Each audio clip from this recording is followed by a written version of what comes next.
Well, howdy and good morning to you. I'm out today on a beautiful, severely sunny day. Kind of cool, not really cold. I can't complain about cold being in Texas, unless I'm up in the Panhandle. It gets cold up there.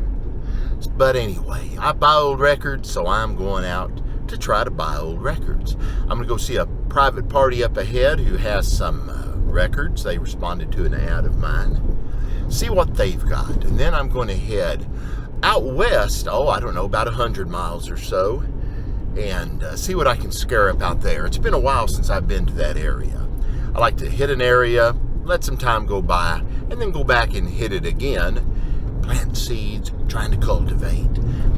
We'll see what happens. Like and subscribe, and continue with me today, please. Well, all right, started the day off with a bang, and it's just 9 a.m., found this one. I've never heard of it. It's a Edgewater, Colorado label. Pretty good country bopper, oddball country. I don't know the young executives, but everybody's going to do the duck. This one seems to be garage. I only listened to a few seconds with a good guitar solo. I don't know who Linus Guess is either, but it looks like a Georgia record possibly. Soul. And then, this is a really good type of music I like. It's some really good soulish gospel. And it's a Dallas label. Sensational Golden Nights, and somebody had written on it multiple times, no good. Well, I liked it. And then, Gunther by Cheryl Poole. This is a record that's pretty decent. It says on this one, yes, good. And then, no good. I probably agree with this one. I like the Gunther side pretty good. I'm going to now get out of the DFW area altogether and head out and see what I can find due west. Well, I just stopped for gas. Had to tank up. Glad I looked down at my gauge. It was just above the reserve. Sometimes I forget. But anyway, I'll go to this one particular brand of local station. Well, it's local to Texas and Oklahoma. It's really difficult to install card skimmers on their pumps. Case in point, I went to a rival place. It was early in the year, and I used their pump, as I did quite often. A few hours after getting gas there, I was at the house watching TV, and I get a ding on my PayPal account since I used that card, and it said, "You've just spent $165 at such and such grocery store." I had not. So I called PayPal, and they killed the card immediately. And as we were on the phone, they says, well, look at here. They tried to do it again at the same store. They got the first basket of groceries or whatever it was they were buying. They didn't get the second, and I got my money back. Had to make out a police report, of course. They didn't seem, at all interested in helping, so that's par for the course. Go inside if you don't know how legit a place is. Pay at the register because it's much harder for a crook to walk in right under the nose of the cashier and install a card skimmer on their machine. Or walk. That'll do it too. Well, I got stuck behind a pretty bad multi-car and cement truck pile up on the highway. Lost about 30 minutes there. That's all right. I'll get there when I get there. But, I was thinking about, like I was talking about the other day, various old-time singers and rockabilly and hillbilly and blues folks that I've got to meet, especially early on when I started collecting and picking up records, because now more and more of them are dying. Yesterday, Jack Scott, who had several hits and a lot of misses and some really cool rockabilly and rock and roll and ballads, he passed away yesterday. I believe he was 83. He was incredibly cool and good. He recorded up in the Detroit area. He stayed active pretty much towards the end. I got to meet him in Hemsby, England, I would say back in 2001. I played there at the Hemsby Rockabilly Weekender, and that was fun. That was my first time there in England.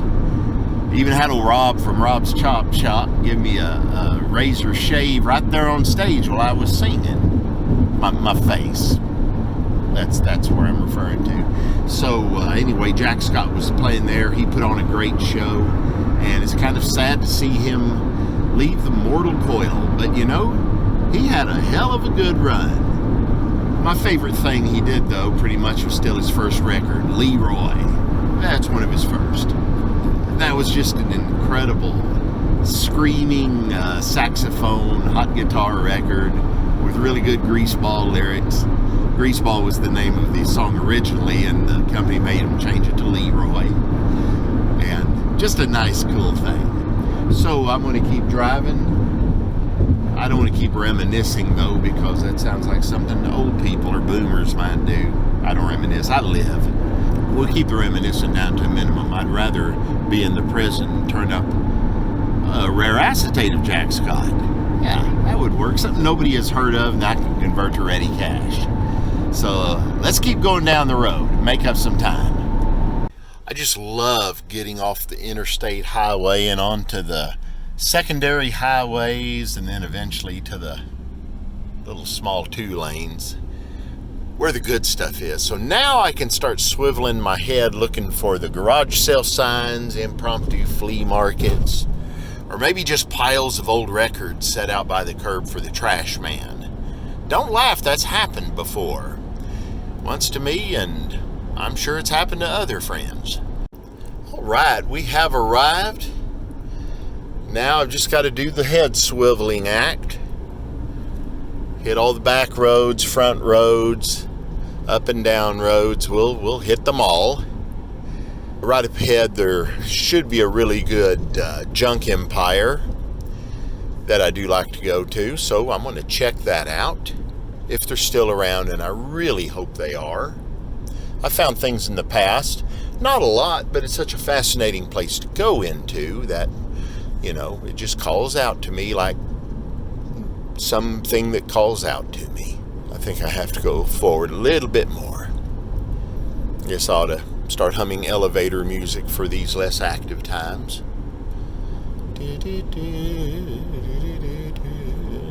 I don't see it. I wonder if it's closed down and I've missed it.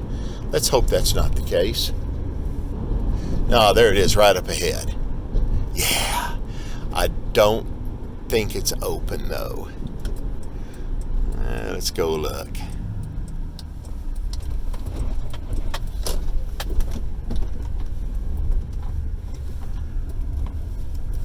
And it was closed. Dang it. I know the owner was quite elderly at the time. Hopefully he's all right. Maybe he's just closed down to go to the, I don't know, casino or something. The second place I went to is closed. Am I missing some sort of holiday that maybe is only available to mineral wells? Well, we'll see anyway, won't we? Doop, doop, doop, doop. Well, we'll go this way, and then we'll go back that way. Oh yeah, I see places open. So I think we'll be okay. Even if I don't find anything, it's good to shuffle through records and stay in practice. It's like the magician who runs the coin through his knuckles, you know. Got to keep practicing if you're going to get good at it. I really don't think that's the case at all. But, all right, I'm going to start looking a little closer now. Okay, first place. I do not know this place, so that's a good indication that maybe there's something here.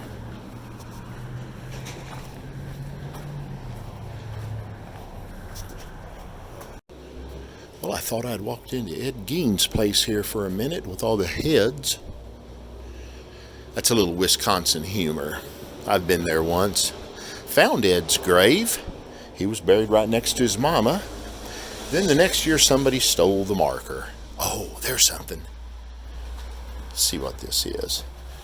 Well, I thought I had found an old record cutting machine, but no, it was a projector. If you ever see any old record cutting machines, let me know. Okay, there's some more places here. Let's just hit the next place. We'll walk by Santa Claus, Big Boy, and the Alien. It's not Roger. Hey, we've got Ratfink here, though. That's always a good indication. Well, this is nice, finding a bunch of country 78s. I've picked out a few. We'll just see what else turns up. Well, I was starting to film then, and then somebody came and pecked on my door because they were asking if I buy old records, as it says on my door. So anyway, here's a neat looking thing. Dean Turner and Red River Valley Boys, country record from Fort Worth. U.B. Blake, I remember him. He was a real old piano player way back when. Well, this is one of his earlier things. We'll see how that goes. Louisiana Ramblers. Now that might be Cajun, or it could be just a regular, not Western swing, but hopefully it's a string band though. Another Dallas record, Buddy Walker. And I think he did one that was a fairly good bopper, but I don't think that's it. And then just one of my favorite groups, the Delmore Brothers, Harmonica Blues. Now, they told me there's a store up ahead that's got a lot of records. I'm heading that way. This looks good. When you see stuff just pulled out to the street, door's padlocked shut. We'll see if there's maybe a sign saying when they're going to return. So indeed, although the sign says open, the chain and lock says closed, so we're going to keep looking. Well, it always pays to go into thrift shops. One on King by the Rock Brothers. This one I'm not sure. It's on a good label from, I think, Boston. Jack Clement did his first record on there, but this one's by Buddy Hawk. Might be good, might not. And then Gene Davis, Cruising for a Bruisin'. That's just a decent country bopper rocker. And they're not in the best shape, but if they play nice, you know, if I pay $1 for a record and get $10, well, I'm happy. The next place has hove into view. Looks like a typical cool junk place. Let's investigate. Nothing there. A few 45s. One there by Creedence Clearwater Revival. It's astonishing how popular they are in Argentina. I go there to Argentina every year. See friends and my wife's family, eat, drink, play music, enjoy. And man, I tell you what, Creedence, they're gods down there. That's kind of fun. So I'm going to go out to the end of this part of the town, turn around, head back, and hit another point of the compass. I think I've just about exhausted this end of town. We'll go down to this light. Well, I've done one of my patented U-turns, which turned into another U-turn. Here's a place that says they're flowers, but then I see the word antiques, so I've got to go in. Doesn't take much space to hide a good stack of records. It's unexpected. There's a lot of LPs and things. Here's some 45s.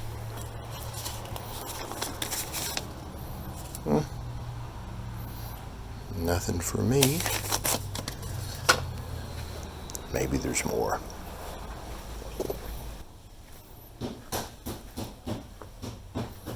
The place that was closed is now open. I shall go and see what's waiting. Probably nothing, but we'll see. Well, first batch of 45s. Of course, I'll have to switch over to double-handed method. Paul Anka on RPM. That's actually quite scarce, but it's got a bad warp.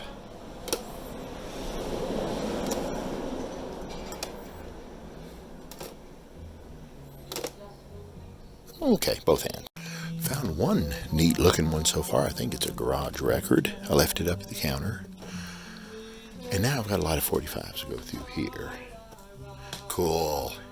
I came out with a decent Minnesota garage thing called the Grind. It's an organ grinder, more or less, but it's all right. Pretty good mod garage record. Not bad shape either, so cool. Well, I'm looking on the map, handy dandy map. It's kind of like a analog Google Maps thing. I don't think they'll ever catch on. I think I will head out, another 50 miles to the west. I see a couple of towns I haven't hit in quite a long time, and called a couple of the antique stores in the area. They've got records, so let's do it. It's a long way over there. Nice winding road. I don't feel much need to speed today. It's relaxing. And we've got a small town alert, so up goes the old antennae. Okay, here we are in Tiny Town, Texas, and it's so small it does not seem to have anything of interest as far as finding stuff goes. We've got a correctional department. Okay, I see something down the road that's got a red, white, and blue open flag. We'll just see what that is. Maybe it's something nice.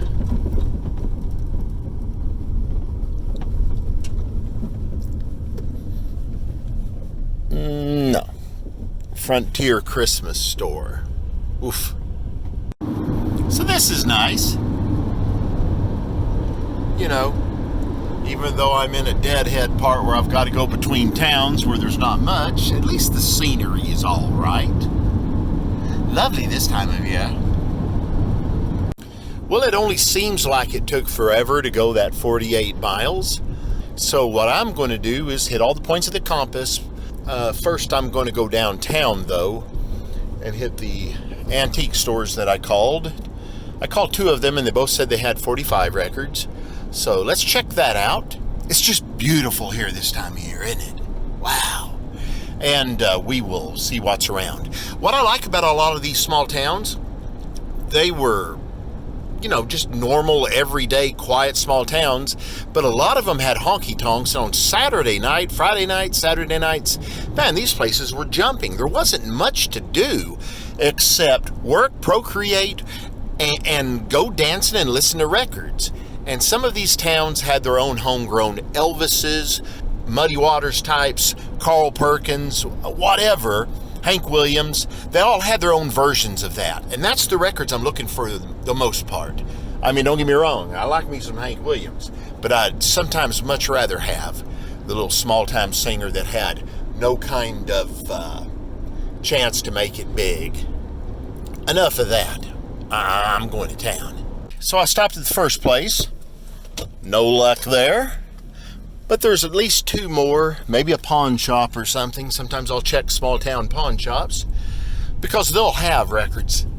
Not often, but if you've got nothing else to look at, hey, might as well go out and look. I think I've spotted the next place. They've got stuff out on the sidewalk. That's always a good indication. Well, hopefully I'm walking in a record wonderland. Tidings of comfort and joy indeed. Things I've got to do to find records. I've got all these Christmas carols blaring in my ear. Oh well. Got outside, and this is freaking sweet. Brunswick Race Records. One of those company sleeves that just doesn't seem to turn up. So, I bought 3 records all in all, but this sleeve is the best of the 3 by far. Well, because I'm Captain Obvious, I didn't realize as I drove away that there was a shop right next door to the first one that I had just vacated. So I'm gonna go in and we're gonna see what's around. It looks pretty good. Well, that's great. Only found 1 record, but it's a good one, and everybody wants a copy of Johnny Horton's Honky Tonk Hardwood Floor. That's one I play when I play live in Argentina. Well, I'm heading back home. I may be able to hit a few more things on the way back, but I've got to kind of backtrack where I've already been at this point. Sometimes that happens. I really like to not have to backtrack on a road when I could be driving on fresh territory. Well, I'm glad the sun is still out. This happened a few minutes ago, a minute ago, blew my front right. So let's see about getting this thing changed and back on the road. Okay, so that was fun. Took me about 15 minutes to get that tire changed. Then I found out that the temporary spare was almost flat. Not quite though, so I could go 12, 13 miles ahead to the next big town or go 2 miles back to the small town. So I opted for the latter, and then I've bought a can of Fix-A-Flat, which kind of aired up the temporary spare since they take a lot more pressure. But I'm confident that I'll make it to the next large town up ahead, and I'll air the tire up the rest of the way, and or just get another tire put on my rim where that nearly new tire blew out. But you know, I've had very little problems mechanically, tire-wise with this vehicle in the 6 years now that I've owned it. So it's all right. It's all good, man. How boomerish can I sound? So the sun is setting behind me. I'm heading east back towards the house, home and hearth. I had to spend $40 on a really average used tire, but that's the only thing they had in my size. No new ones. Okay, that's fine. I've got to replace my back tires anyway this next week. I'll probably, I don't know what I'll do. I've enjoyed the day. Hasn't been too darn fruitful, except I did get that great Brunswick Race 78 sleeve and Johnny Horton record. That's fine. That'll pay for the tire that blew. And I've got some other things here I've picked up. Handed out a lot of business cards. And that's the whole key to it. In fact, I gave a business card to the guy who was fixing my tire, because he said he knew a guy who has records. So, it's a great big circle, ain't it? So anyway, happy trails to you. Catch me on the next one. Like and subscribe.